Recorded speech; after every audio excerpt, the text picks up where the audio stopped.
Hello, everybody. This is Mike from the Hey, Are You Still There podcast. My wife Beth and I would like to invite you to join us each week as we examine life at the intersection of marriage, family, careers, and ministry. Through 28 years of ministry, 26 years of marriage, 23 years of professional careers, and 21 years of being parents to 3 kids, our fun and honest discussions promise to have something for everyone. And now, on to the show. Hello, everybody, and welcome back to another edition of the Hey, Are You Still There podcast. This is Mike, and I am running solo this week. And by solo, I literally mean I'm the only human being in my home this weekend. So it started out yesterday afternoon. I'm recording this on Friday evening. So it started on Thursday afternoon. Josh got out of school and him and Beth went away for a night or two that we have, as I've talked about before, we have access to a little cabin kind of up in the mountains of North Carolina. And so Beth had the opportunity to get away for a couple of nights. And so her and Josh went up there. And so they're not coming back till Saturday. And, you know, my morning started out much like I feel like a lot of my mornings do on certain weekends. And that is a Friday morning trip to the airport to take my daughter in. She flew out to California this morning, heading to San Diego and then going up to LA to meet some of her Disney college program friends. And they're going to be doing some stuff out there. Primarily, the main thing they're going to go is to a Sabrina Carpenter concert. I have no idea who that is. As listeners, you probably do if you're younger and more hip than I am. But if Sabrina Carpenter walked up to me on the street and said, "Hello, my name is Sabrina Carpenter," I would just say, "All right, cool. Who are you? What have you done? Tell me." I don't know. So I don't know her. I couldn't name a song, but Maria's out in California. I'm going to a concert, I guess, tomorrow night or Saturday night, whenever it's going to be. But so and then Jacob's, of course, still at school. So it's just me by myself, me and the 2 dogs and the 2 cats. And it's been a really good day. I, as an introvert, love my quiet time. It's been nice to go through the house and do some straightening and cleaning and getting things ready for Thanksgiving. We're having Beth's parents, my parents, they come over for Thanksgiving. We do this every year, and so they'll be coming over. And, I was able to put the house back together a little bit, and it looks nice and clean, and it's peaceful and calm. And it will be until Maria gets home, I guess, on Wednesday. I think Jacob's coming home on Wednesday, and Beth and Josh should be home sometime this weekend.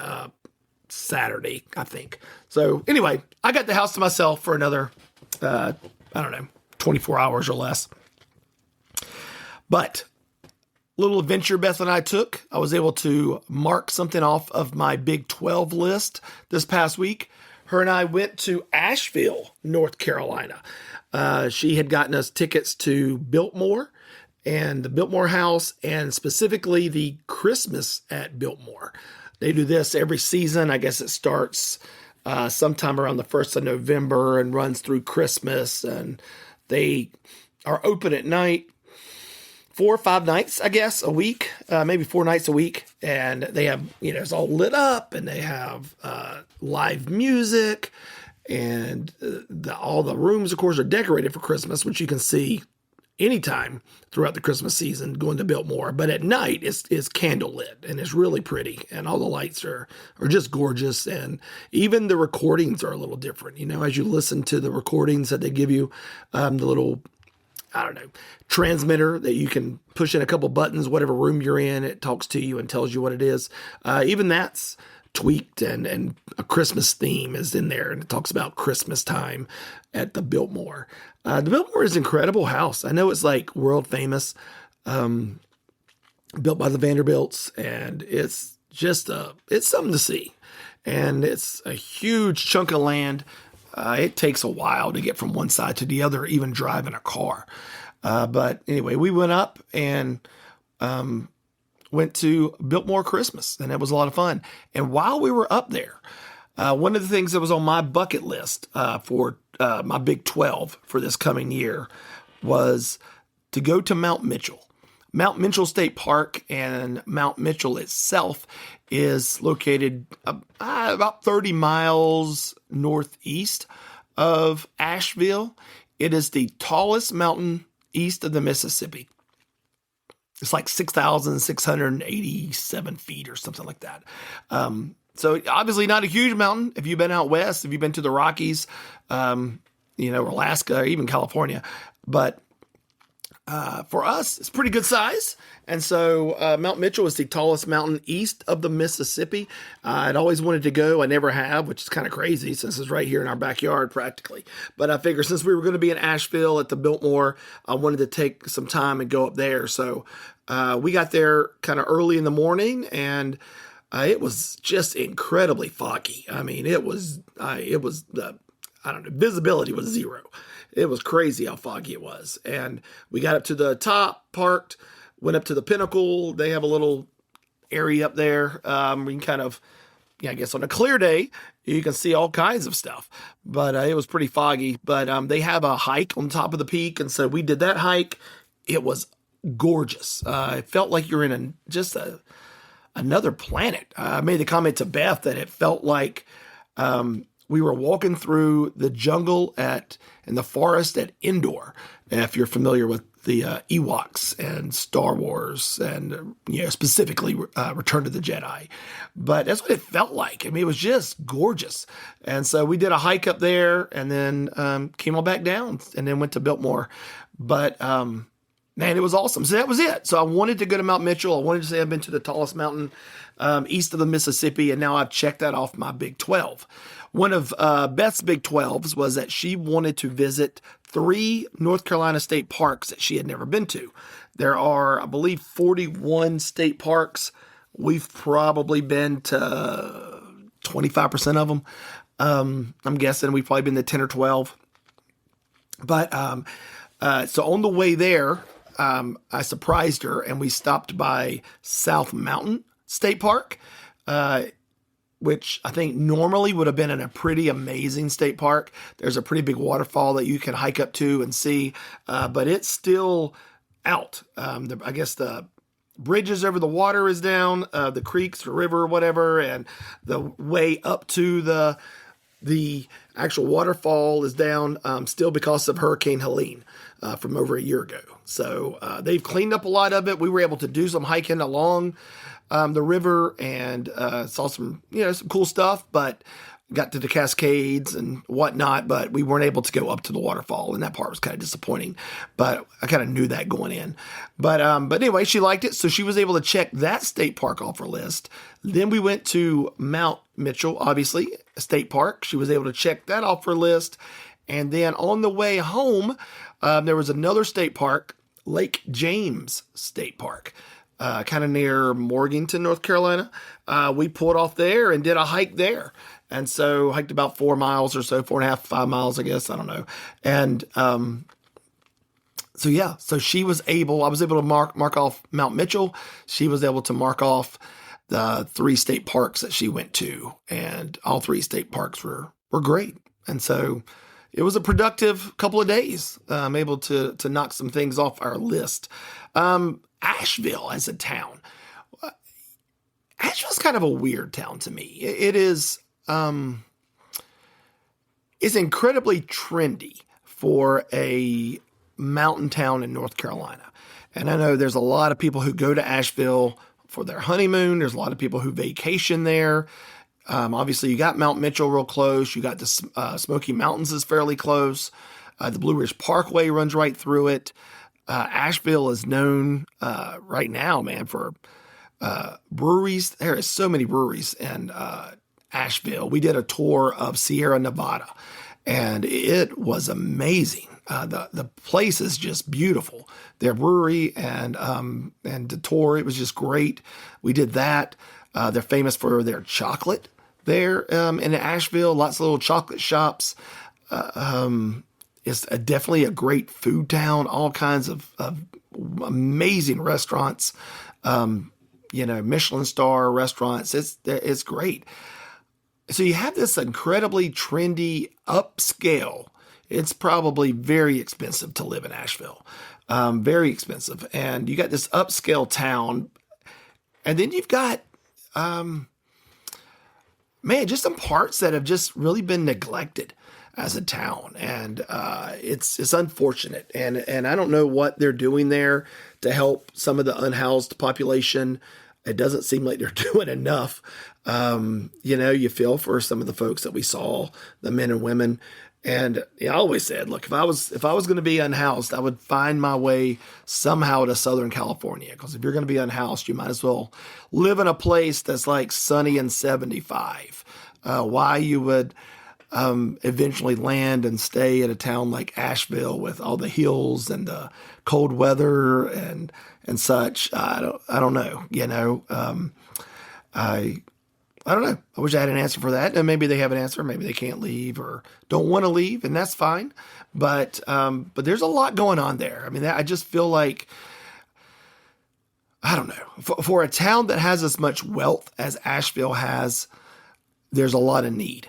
And I don't know. I just feel, I don't know. I guess I'm comparing it to Winston-Salem, which is the city really close to us, where it feels like there's a lot of people trying to do a lot for those in need around Winston, and the balance of wealth and poverty, even though it's great, it's not as great as you see in Asheville. And so it's just kind of a weird town, but it's a beautiful town, and we go about once every 2 years or so just to get away for a couple of nights, just to go up there and hang out. And so it was fun to see Biltmore at Christmas, which was the whole reason we went. Speaking of Christmas, we kind of have our own Biltmore here at our house. Beth has both Christmas trees up. And so we started this a couple of years ago, putting up 2 trees. We've always had the one in our living room. And then we had a screened-in back porch that when COVID hit, we really needed to kind of make some space and make an office for Beth. And we have been talking about closing in our screened-in back porch and turning it into a sunroom for a while. And so COVID kind of motivated us to do that since she was working from home. So we had it finished and glassed in. It's a beautiful little sunroom now, and she has her office out there, and along with all her, who knows how many 6 dozen plants. But she has her couch. She goes out there and sits and has her coffee and can look out the windows and has all the natural light. And anyway, she loves her little spot. So what we've done when we built that sunroom is that we got a tree that we would put out there. But the more plants that Beth has acquired over the years, the less room there is for an actual tree in the sunroom. So this year, for the first time, we put the tree in the front window of our house. When you walk in our front door, the dining room is kind of right there on your left. And we have a big picture window right there in the dining room. And so we just kind of slid the table and chairs back a little bit and fixed the tree and decorated it and put it right there in the window. So for the first time, you can drive down the road and look, and we have a tree in the window. And then we also have a tree at the back of the house where the living room is. So we are a 2-tree family. So, watch out, Vanderbilts. We are on our way. What else has been going on with Christmas? We have our first Christmas card. Now, if you've been listening since day one, or if you just want to go back and listen to some episodes about this time last year, into November, 1st of December, Beth and I had quite a debate about Christmas cards. She loves getting Christmas cards, although she never sends a Christmas card. So I don't know. I don't know if you can really be a Christmas card fan if you're not going to take the time and energy to send one to someone. But me, I don't see the point in them. Everybody I want to see, I see all the time anyway. Pictures. We have Facebook now, Instagram. If I want to see you, I'll just look on that. I don't need a picture of you to be sent to me. I don't. Save your money, save your time, save your effort. But I got our first Christmas card in the mail 2 days ago. And the couple that sent it is a couple I never talked to. I met them probably 10 years ago, I'm going to say. They asked me to do their wedding. They were family members of someone that attends our church. And so I agreed. I said, yeah, I'll do your wedding. And so I did their wedding for them. And it was a nice wedding. They're a nice couple. I honestly haven't hardly talked to them since. I'll bump into them around town occasionally.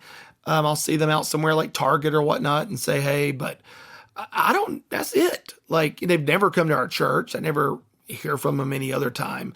But sure enough, we got a card in the mail, and it's one of those homemade cards that has pictures of them, and they don't have any kids, so they have pictures of them too, but of their cats and their dogs and trips of them going on vacation. And, it just, Merry Christmas from this couple. And I got it. I'm like, I appreciate them thinking of me, but they don't have to send it. Like, that's fine. I mean, I don't see the point. So, but I did decide last year, as we were talking about all this, that because it caused such an uproar, and I know I'm in the minority, and I got ripped to shreds in comments, in emails of people just not understanding, how much of a Scrooge I am. I'm a Grinch when it comes to Christmas cards. They don't understand it. So some people said they were never going to send me one again, which Beth was very upset about. And because now that means she's being punished for my beliefs. And some people say they're going to start sending them because they think it's a joke. Now they're like, oh, we're going to send you one every year. But I said last year, I'm going to pick one person every year and I'm going to send them a homemade Christmas card. I don't know. I say homemade. I might just go to the store and buy it. Let's face it. I'm lazy. But I'm going to send somebody a Christmas card, one person. And so every year, somebody is going to get the Mike G and Beth G, Hey, Are You Still There Christmas card. So you never know. It may pop up. You'll know if you get it because you'll get it before Christmas. Probably I'll put it in the mail sometime after Thanksgiving because there's no sense in sending Christmas cards before Thanksgiving like the one I received.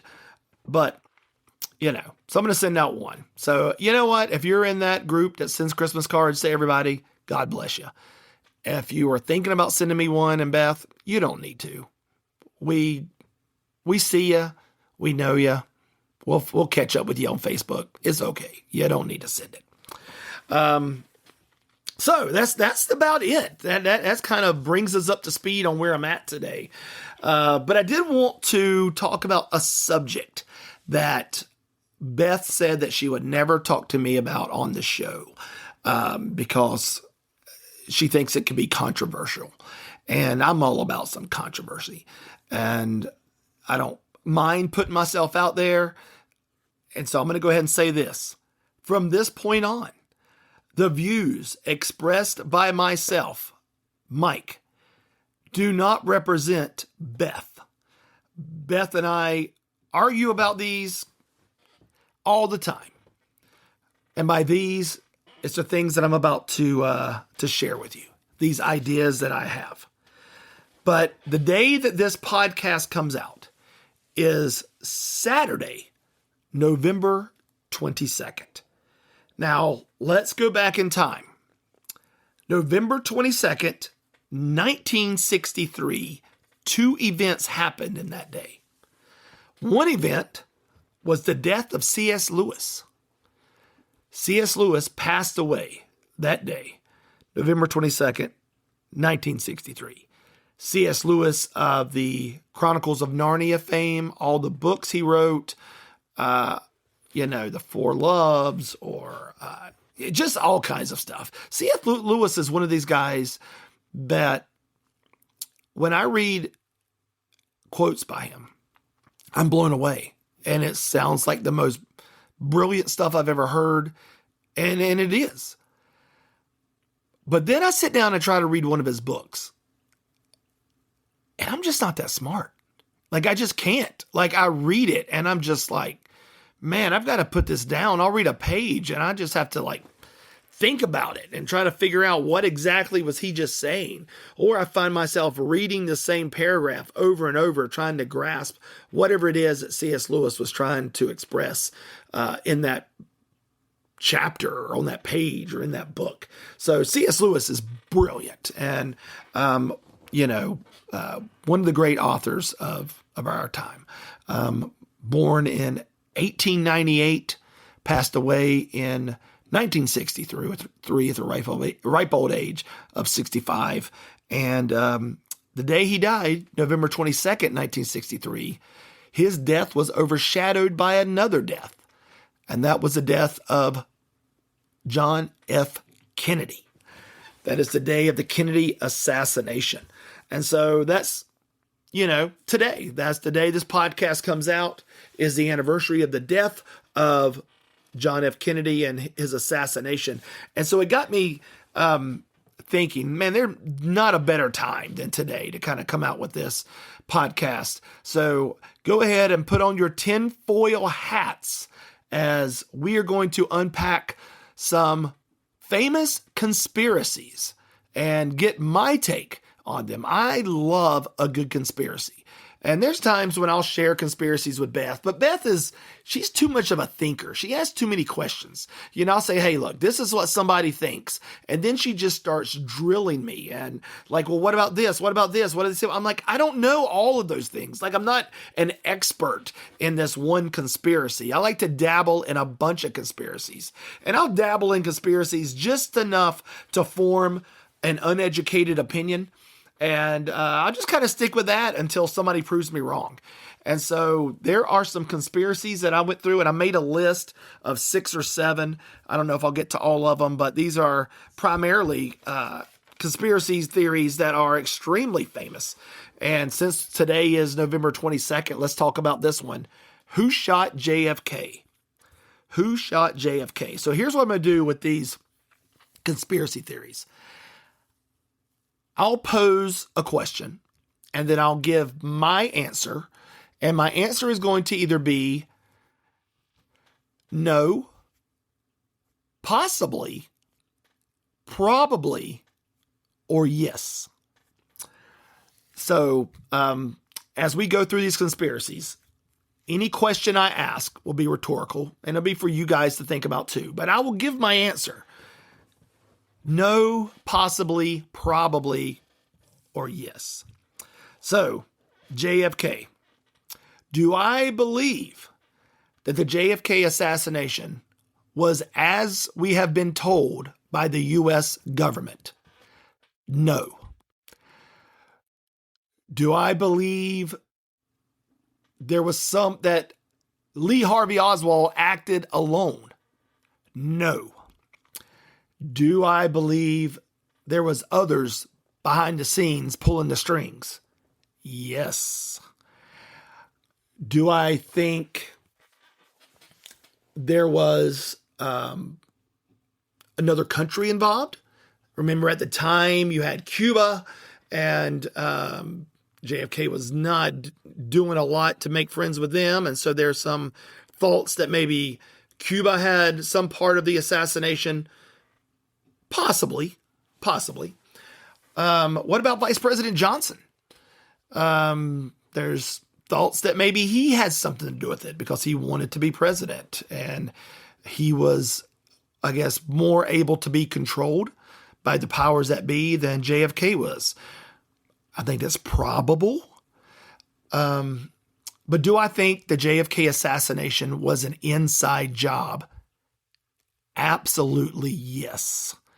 I think the JFK assassination was set up by our own government. I think there were people involved in the government that knew what they were going to do, whether these people, FBI, CIA, whoever it was. I think there's just way too much evidence to assume one guy acted alone. I don't think, even if you tried to say, well, there was a second shooter on the grassy knoll, I don't know. I just think there was people involved that are well hidden now that we'll never know who were involved. And I think that JFK's assassination was something orchestrated by some people within our own government. That's what I believe. So that's that. As we talk about some other things happening there in the 60s, let's talk about the moon landing. Conspiracy number 2, the moon landing. Do I believe the moon landing happened the way that we saw on television? No. Do I believe that moon landing was fake? Absolutely. Do I believe we've ever been to the moon? Possibly. But the way that it all played out, the way that it played out on national television and all the news stations covering it, come on. It just doesn't make sense. The whole thing had to have been filmed in some type of studio. It was not real. And, people can argue and say, well, what about the astronauts? Would they have lied? Yes. Yes, they would have lied. Look at all the fame and money they've gotten out of this. People are corrupt. People are corruptible. So, yes, I absolutely believe that NASA could be lying, that the government, again, could be lying to us, that the media, maybe some of them were fooled, but maybe some of them knew. I don't know. But I just find it hard to believe that we had the technology back then to go to the moon and shoot that video and do everything that we saw. It just doesn't make sense. And so if you ask me, did the moon landing happen the way that we have been taught and shown that it was? No, it did not happen that way. And maybe we've been to the moon, maybe we haven't. It's possible, maybe borderline probable we've been to the moon, but it didn't happen then. It didn't happen the way that we saw on television. So this is when Beth would say, well, why did we fake it? We faked it because we were in the Cold War. We faked it because we wanted Russia and the other countries to think that we were so far ahead of them in the space game. And that's all it was for. And, they can say, well, Russia, they sent cosmonauts up and they did their own thing. Heck, they were probably faking it too. It's just a big game, and that's all it is. So, no, moon landing, fake. What else? No, here we go. Conspiracy theory number 3, aliens. And we'll just hone in on, say, Roswell, Area 51. I don't know what's going on with Area 51. I think that it's, well, let's just go back. Do aliens exist? I am going to say that is probable. I'm not ready to say concrete, yes, there are aliens. There's a part of me that thinks, would God have created this entire universe with all the planets, all the stars, everything that we have, galaxies, and we're the only thing here? That's it? What's on Earth? We're it?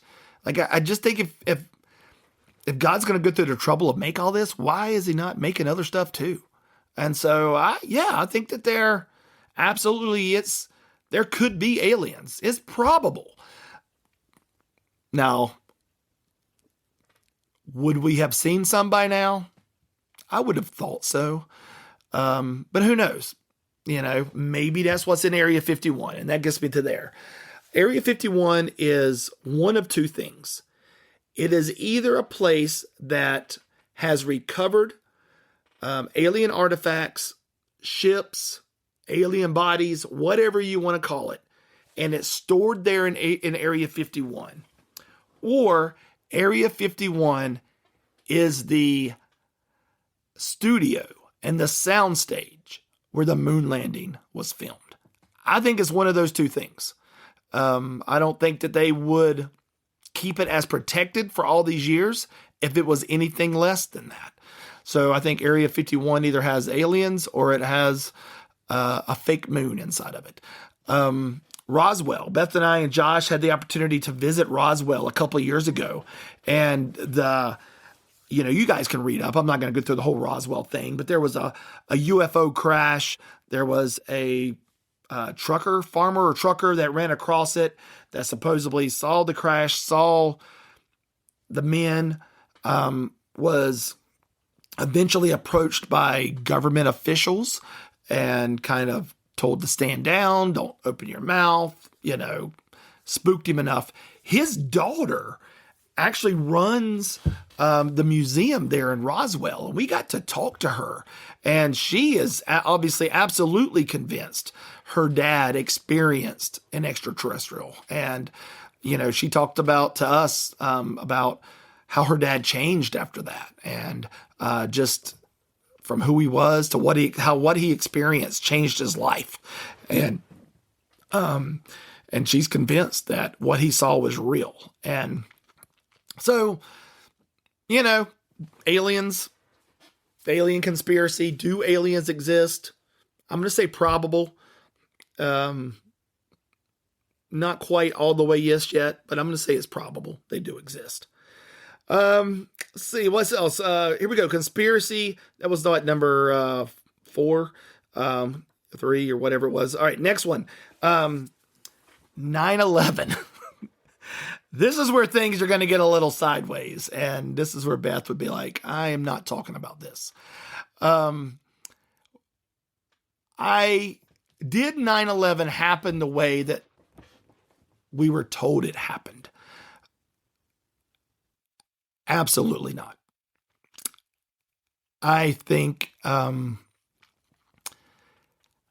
those of you who remember 9/11 when it happened that morning, there was a lot that happened the day of 9/11, especially those early reports, eyewitnesses, news reporters that reported things that they saw and heard and experienced, that all of a sudden, those reports were all scrubbed.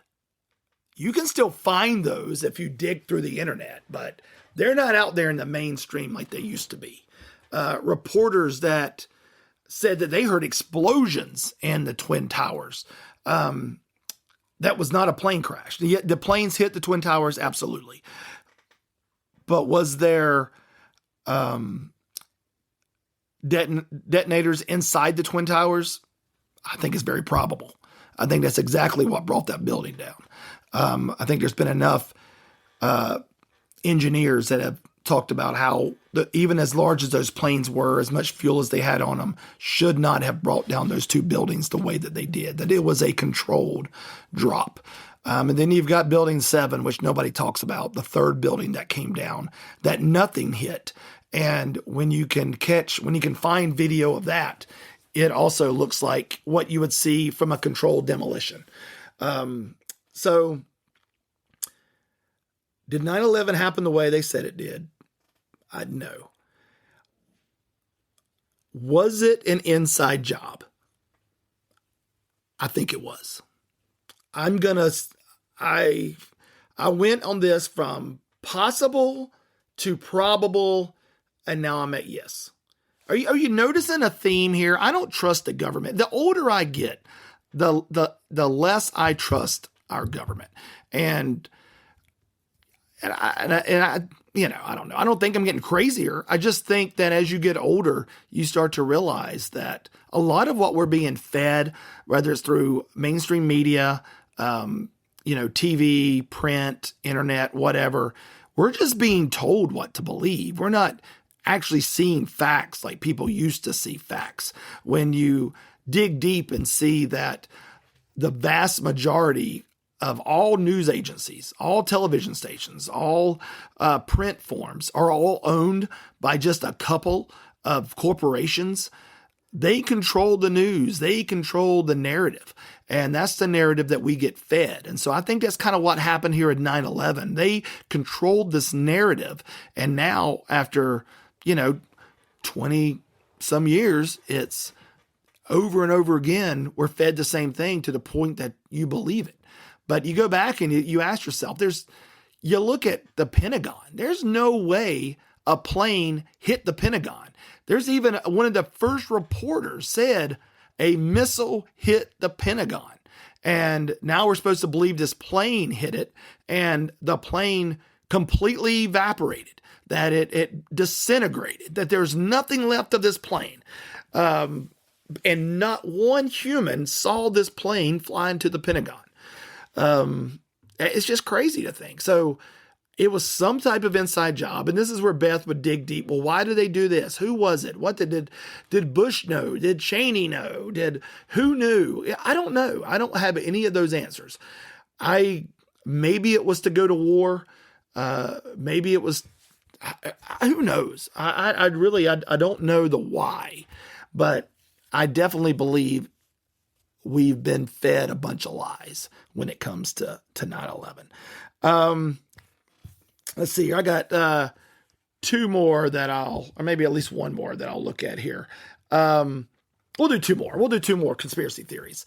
One that is in the news a lot today. I say today, not necessarily today itself, but today as far as like recent news is chemtrails.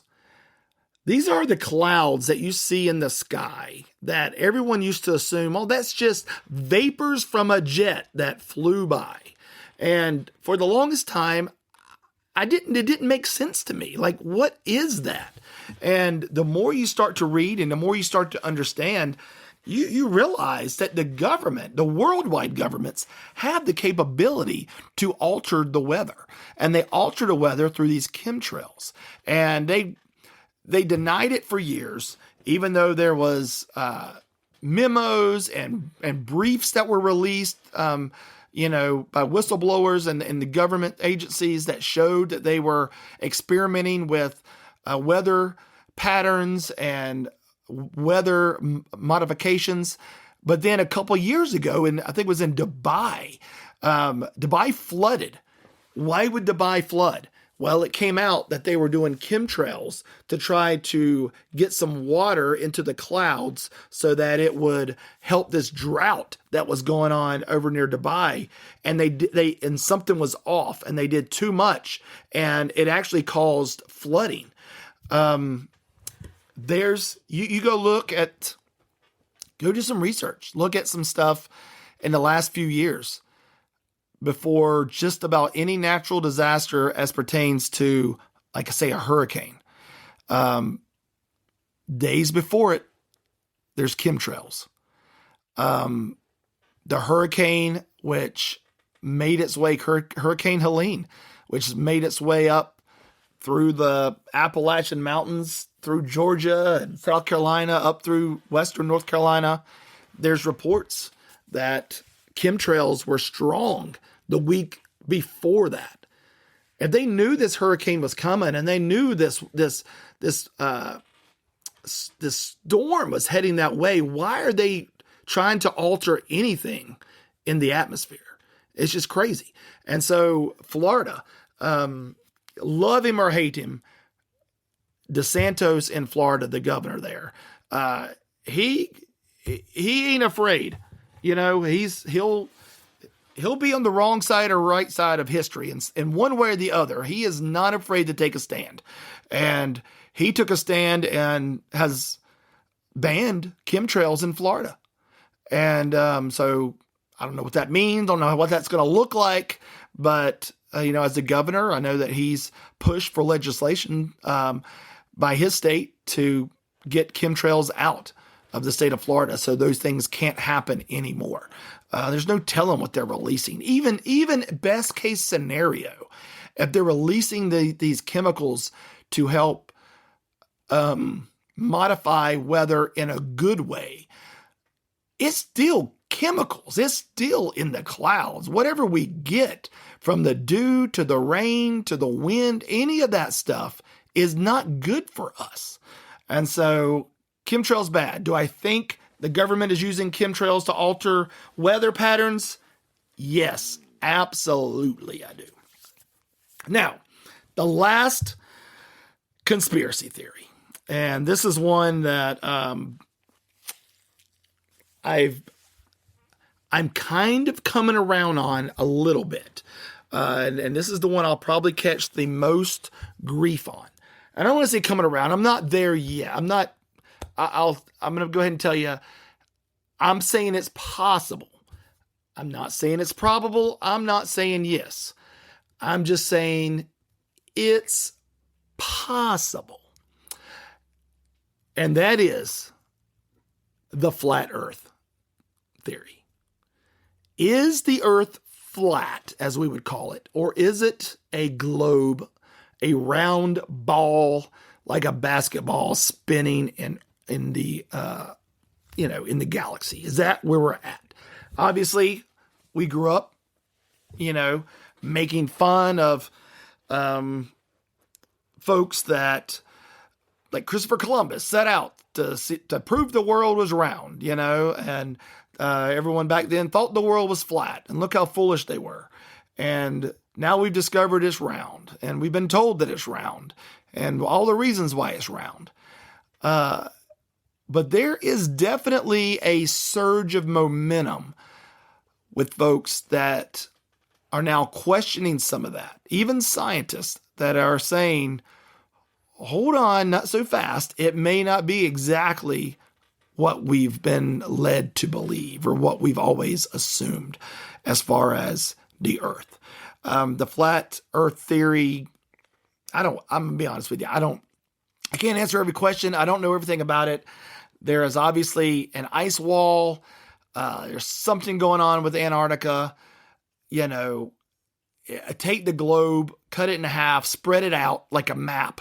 And that's kind of how they envisioned it sitting out there in space and more of, they say flat earth. I don't think it's like a flat baking sheet, just sitting there. Obviously it's rocks and whatnot and however it looks, but I don't know. I'm just saying, I have been in some of the stuff I've been reading over the years.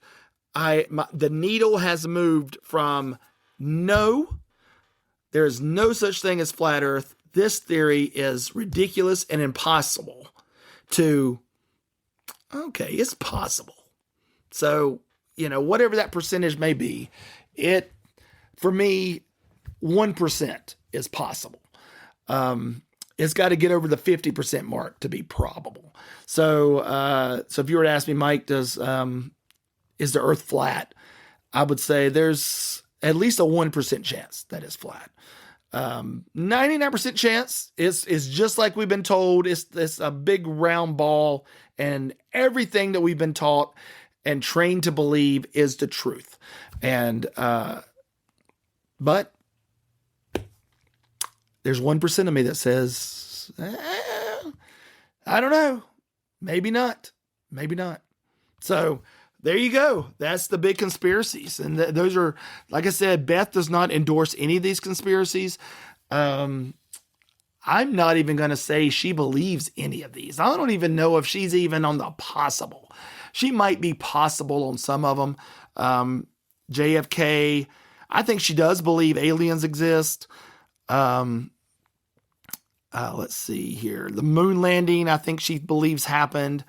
9/11, she thinks it's possible was an inside job. She does not believe in flat earth. And she has come around on chemtrails. She was hard no a few years ago. And now I have convinced her otherwise to now she believes it is probable, if not yes, that they exist. So anyway, that's Mike's big conspiracy theories for November 22nd, 2025, celebrating the anniversary. And I say celebrating not in like a happy way, but just acknowledging, I guess, the anniversary of the assassination of John F. Kennedy, who was not killed by Lee Harvey Oswald. But obviously, to me, it was other factors, other people, something much larger than any of us would want to believe. But that's that. So anyway, that's it. That's what you get when you get a solo show with me. You get some rambling updates about our trip. You get some probably unpopular opinions with Christmas cards, and then we're just going to go and we're going to talk about conspiracies, and we're just going to scratch that itch. And so if there's And I'm all about some conspiracies. The Reddit conspiracy page is one of my favorites to read every day. And so if there are any conspiracies out there that you would like to know my opinion of, I'm an open book. You can just post them on the Facebook page or email the show off the website, heyareyoustillthere.com. Leave us comments, whatever. We're also on YouTube, just audio only right now. I think we're going to try to get to video shortly, but you can still listen on YouTube and you can leave comments on YouTube. That might be really easy also for folks. But anyway, if there's a conspiracy you would love to know my opinion of, please ask me. If there's a conspiracy that I shared that you agree or disagree with, you can share that also. And that might be the poll question for the week. I may do a poll a day, and each poll will be a conspiracy. Aliens, do they exist or not? And just see what people say, stuff like that. But anyway, that's about it. Thank you so much for listening. Like I said, Beth will be back next week. Thank goodness. I know I miss her when she's not here. You miss her when she's not here. My voice misses her because this is a lot. I've been having to talk for 45 minutes now. And I've got to preach this Sunday at church. So I've got to save my vocal cords. But it's been good. It's been fun. And I look forward to, catching up with everyone throughout the week via comments and emails and such. And I hope y'all have a great week. This is Mike, and this has been Hey, Are You Still There?